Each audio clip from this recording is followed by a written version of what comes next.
Hello, everybody. Another, I feel like I say this every time, but wonderful morning we're having today. Just since it's on my mind, uh, today or yesterday, I learned that in North Carolina, the word shagging or shag actually refers to a dance rather than the explicit act. So, when my favorite YouTuber's 75-year-old father says his email is, quote, rather be shaggin at hotmail.com, it makes much more sense now knowing he's from North Carolina. Anyways, that's my fun fact for the day. Ooh, also, yesterday I was able to pop into this adorable little preservative shop. I thought it was just like jams and whatnot. Kitty corner from the dispensary. Let me just say, expectations blown. I figured there'd be a few jams or jellies, maybe some other pickled things and whatnot, but this store was lined from top to bottom with everything you could ever preserve. For example, French onion soup jam, a jalapeno honey spread, uh, 13 different chocolate, raspberry, strawberry, blueberry spreads, and then the most delicious classic strawberry rhubarb jelly or jam or whatever. But the best part was you can sample every single one. You just took a little spoon and this little cardboard throwaway plate, go all the way around. I spent a good 45 minutes when I meant to just pop in for 5. Totally worth it. I bought a few jars for my parents when they come to visit. Okie dokie. Enough chitty chatty. My name is Eli, and this is Murder in the Morning.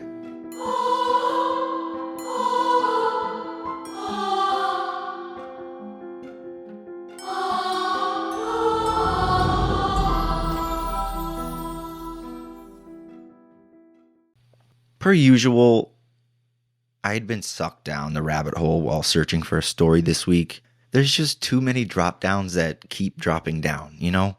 Eventually, and this is just a little fun fact before we start, I happened upon this article, and it was called What Was the Deadliest Day in Human History? I thought, well, I'm honestly not quite sure. What is the deadliest day in history? So here we go. Let me read you a little bit of that. Quote, fuck, I hate how I say quote. Quote, while it's hard to say with certainty, by many accounts, the deadliest day in human history was actually the result of a natural disaster. On the morning of January 23rd, 1556, a massive earthquake rocked China's Shanxi province, at the time considered the cradle of Chinese civilization.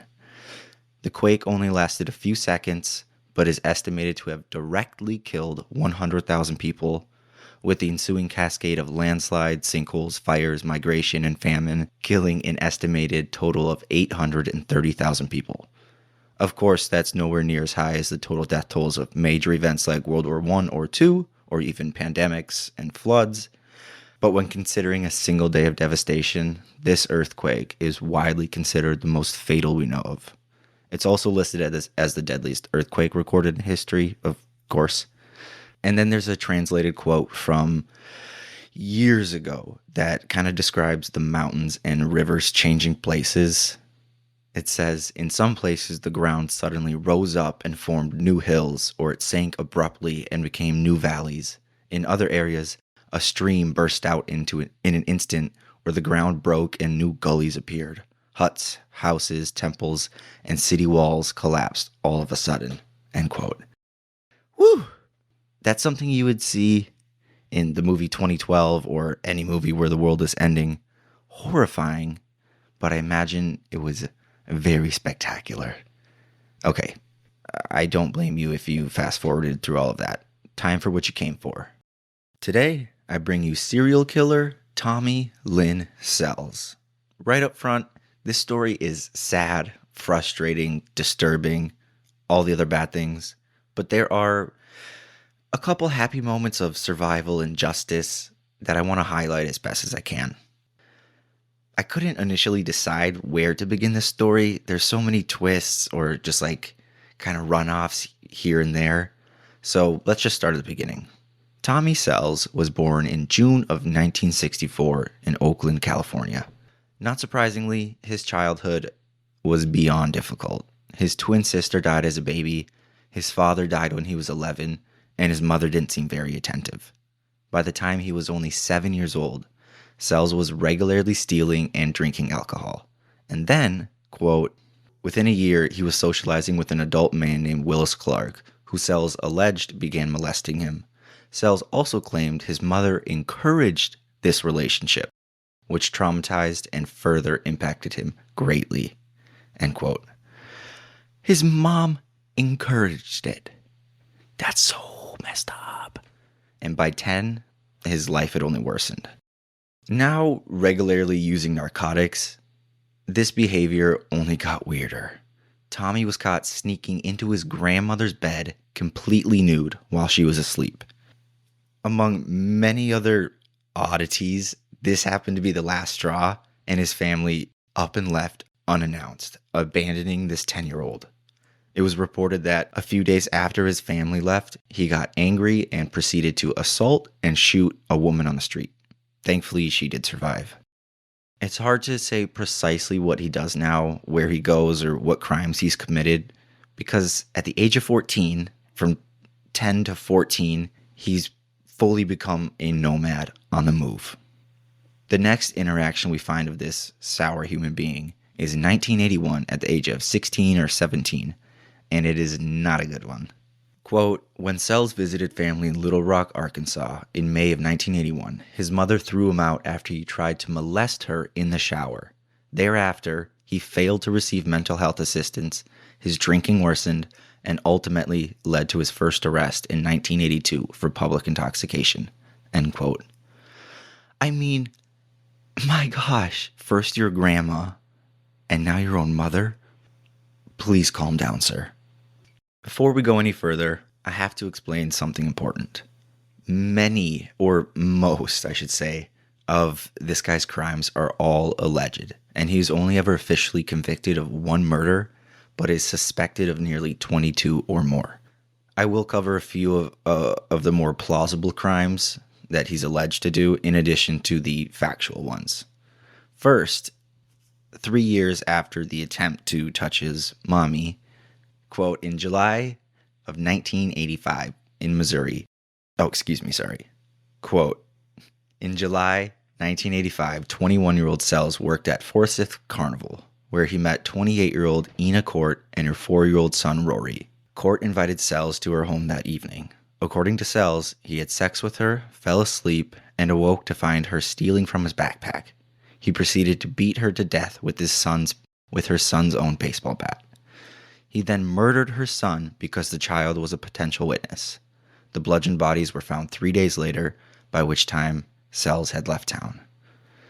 On October 15th of 1987 in Nevada, Stephanie Stroh, 21, was last seen at the Four-Way Cafe and Truck Stop in Wells, Nevada. Sells confessed to her murder. He said he picked her up while she was hitchhiking after he offered her a ride to Reno. They took LSD together. Then he strangled her, covered her body in concrete, dumped it in a hot spring, and her body was never found, end quote. So although this son of gun, I wrote that wrong. Although this son of a gun confessed to the above crimes, there wasn't enough evidence to corroborate his stories, and they went kind of just into the ether. And then 5 years later, he runs into trouble again after stealing a truck in Wyoming this time. He's just all over the place. And he happened to receive a 16-month sentence. This was just like for assault or stealing or something. But here, while serving time, he was diagnosed with, quote, a personality disorder consisting of, ready, antisocial, borderline, schizoid features, substance abuse disorder, bipolar disorder, major depressive disorder, and psychosis, end quote. Pretty much running the gambit. Our next occurrence after he gets out of jail comes 2 years later. And this is, still a sad occurrence, but it's one of the happy moments in our sad story. Our first survivor, if you will.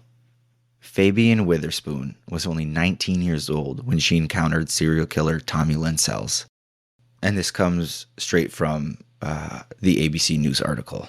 Quote, Witherspoon said she was walking to her friend's apartment on May 13th, 1992, in Charleston, West Virginia, when she noticed a younger man under the bridge with a sign asking for food and showing her a photo of his wife and children. She said she felt sympathy toward him and decided to give him food and clothes from her friend's apartment. She asked him to wait outside while she gathered food items from the pantry, and that man was Tommy Lynn Sells. Witherspoon said, "And I guess while I was doing that, he'd come in the house and gotten a knife." Witherspoon said Sells had gotten the knife from the kitchen, locked the door, and came up behind her.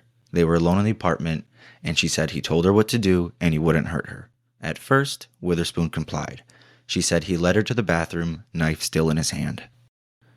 Witherspoon said he had pushed me up against where the toilet was, and I saw on the back of the toilet was a ceramic duck. So I grabbed the duck, and I'm thinking in my head, in the movies, if you get hit over the head with something, they pass out. They lose consciousness. So I picked the duck up, and I started repeatedly hitting him over the head with the duck, and he was still standing. In this struggle, Witherspoon managed to get the knife away from Sells and started to stab him repeatedly.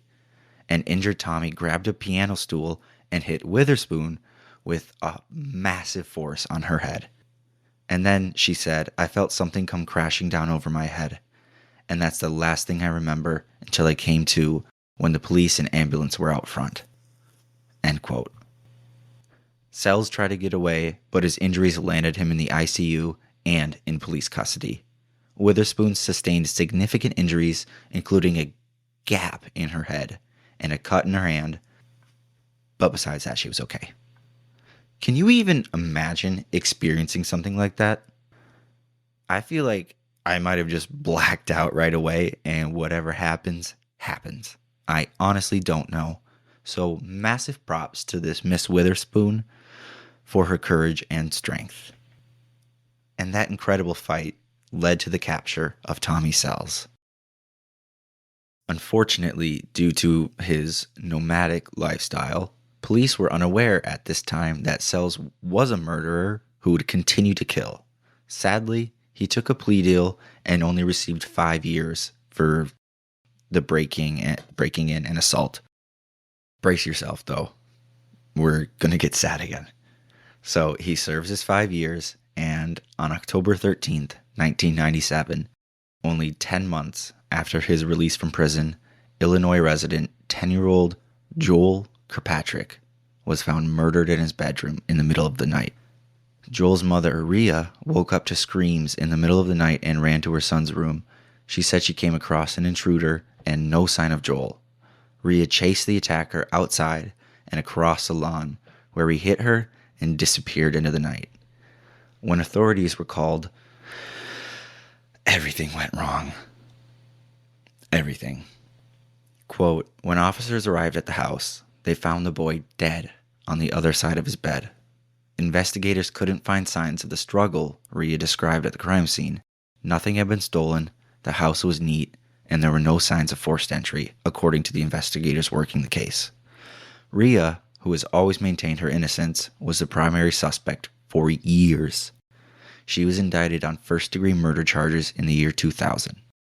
The prosecution presented a largely circumstantial case, focusing on Rhea's ex-husband's testimony, pinning Rhea's motive on a bitter custody battle, and on the fact that Rhea had Joel's blood on her clothes that night.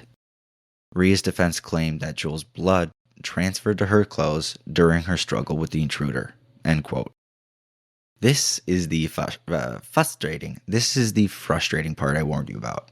Simply because her story didn't add up perfectly, she was thrown into jail and convicted. I mean, how is this mother supposed to remember everything that happened that night, in the dark, while being attacked, after hearing your child's screams and not being able to find them? Of course nothing will make sense to her. She's not going to remember jack shit from that night. Do better. And then there's also this part. More doubt added into the mix. Quote, one of the witnesses her attorney called to testify was a good friend, Don Hansel. Hansel said, I was asked to testify in Julie's first trial, to show that she'd invited me to spend the night there. And why would she invite me to be there if she had planned on killing Joel? It didn't make any sense at all. End quote. Rhea was convicted of the murder of her son and sentenced to 65 years in prison. No matter what side you're on at this point, you can't in good conscience believe she is guilty beyond a reasonable doubt. You could think she's guilty. It may look that way. But there's at least a little tickle shit of doubt. I mean, come on. So after the murder of 10-year-old Joel, we have more suspected and confessed to crimes, but never charged with.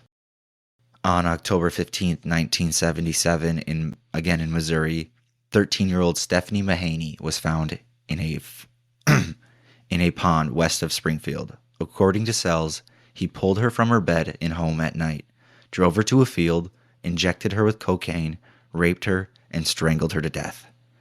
On December 14th, 1997, in Las Vegas, Nevada, 19-year-old Yvette Sophia Mueller was last seen in an RV park. Sells claimed to have raped and killed a blonde-haired woman in Las Vegas, chopped her body up with an axe, and buried her next to the Snake River. The body was never found because it had been swept away by a landslide, but officials suspect Sells was referring to Yvette. In April of 1998, I almost couldn't read that, in San Antonio, Texas, Thomas Brose, 40, was a carnival worker who was shot to death in his motorhome. He was seen with a man matching Sells' description, and Sells initially confessed to the crime, but later recanted it. Okay, finally, we arrive at his final crimes. And yes, it does get worse. I'm sorry. This comes straight from clarkprosecutor.org. Quote,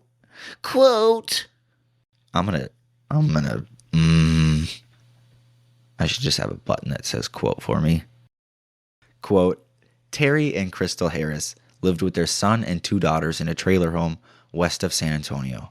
They attended Grace Community Church, where they made the acquaintance of Tommy Sells, a used car salesman, and his wife. So apparently Tommy got married. After closing time at a local bar, Sells made his way to the Harris home and entered through an open window. He went to a bedroom where he saw Kayleen Harris, or she goes by Katie Harris, who was 13 years old, sleeping in the bottom bunk. 10-year-old Crystal was sleeping in the top bunk. Sells put his hand over Katie's mouth and brandished a 12-inch knife he'd brought with him. He sliced off Katie's shorts and underwear and began fondling her.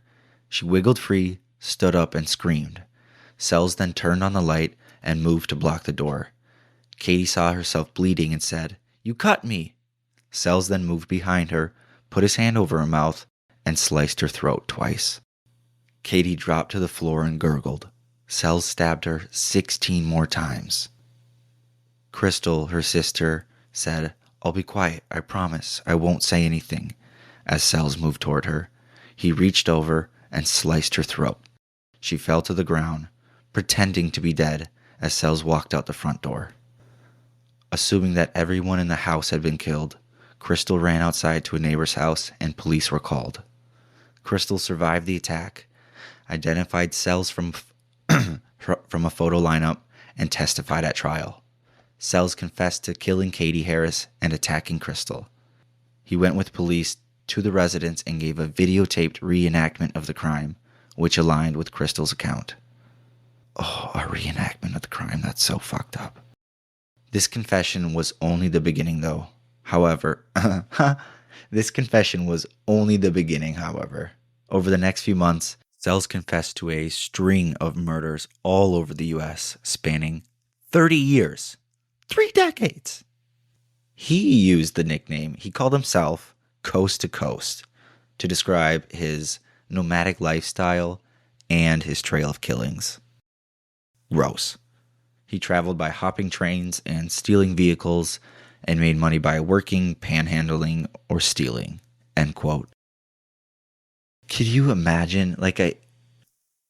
I'm just perplexed that they would ever go back to the house and have him do a reenactment of killing or attempting to kill and killing 2 little fucking girls. That's so messed up. I feel like his account could match her account. He doesn't have to relive that. You know he got off on that. You know he got off on that. Anywho, Sells confessed to an additional 3 child murders after the killing of Katie Harris and before his arrest. He was just gung-ho. Remember Fabian Witherspoon, the 19-year-old who was attacked and survived, thankfully? In a recent interview, she said it's hard for her not to feel blame for the children victims that Sells encountered after she survived his attack.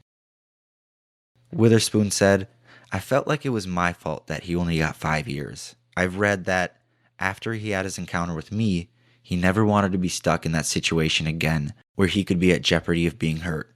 So he turned to smaller people or children after that." Obviously, no one is blaming her. Tommy is the only monster in this situation. But I definitely understand why she feels that guilt. And it is fucked up that he was just like, oh, well, if these people are too strong, I'm just going to go for little people then. Kids. Man. We're almost done, I promise. One last massive, happy twist of an ending. In 2002, while sitting in prison for the murder of her son, Rhea was interviewed by 2020, and this was televised. And here's where it gets good. Quote, "Sitting at home watching Rhea's 2020 interview was Diane Fanning, a true crime writer who was finishing a book about Tommy Sells. At the time, Sells was on death row for the murder of 13-year-old Katie Harris in Texas, which we just went over. Fanning said she was taken aback by the prosecutor's claim that an intruder would not break into a house with the intent to kill and not bring a murder weapon, as Sells had done that in more than one occasion. Fanning then wrote Sells a letter telling him about the prosecutor's comments. Fanning said, "I did not tell him the name of the prosecutor, the name of the case, the town where it occurred, or the time when it occurred. Nothing like that." Tommy responded by writing, quote, "About that woman who claimed someone broke into her house, was that like maybe on the 13th? End quote. Fanning was shocked because that was exactly when the crime occurred. End quote. Fanning said when she read that letter, her hands started shaking and felt like she had to find justice. She had to do something. So Fanning got in touch with a Texas Ranger who knew Tommy Sells well. And based on his letter, this Ranger also believed Sells could have killed the little boy, Joel Kirkpatrick. In 2003, 1 year later, Sells was interviewed by police and gave a detailed confession to killing a boy and described how a woman tried to fight him off. According to Bill Clutter, an investigator with the Illinois Innocence Project, Sells recalled details about Joel Kirkpatrick's murder that he would not have known unless he were there. Fanning said there had been corroborating evidence to place Sells in Lawrenceville, where it happened, and when she found that out, she believed 100% not only in Rhea's innocence, but in Tommy Lynn Sells' guilt. Finally, in 2006, after too many years in prison, Rhea was exonerated and granted a certificate of innocence. She had since become a powerful advocate for those wrongfully imprisoned. And good on you, Rhea. Not only after losing your child and having that his own murder placed on your hands for years and essentially losing your own life to that, you're still a good egg. Oh, I just did 2 thumbs up, but nobody can hear that. 2 thumbs up. Unfortunately, Sells was never officially convicted of this murder, but he was finally executed in Texas in 2014 through lethal injection for the murder of Katie. A sad story, yes, but multiple strong characters such as Fabian or Rhea, or the 10-year-old survivor who had her throat slit and testified against the man that did it in court. That's so gnarly. But those women are the real reason I wanted to share this story with you today. So I hope you enjoyed it, or learned something. I had fun. And that is all I have for you today. I look forward to seeing you folks next week. Bye-bye. Love you.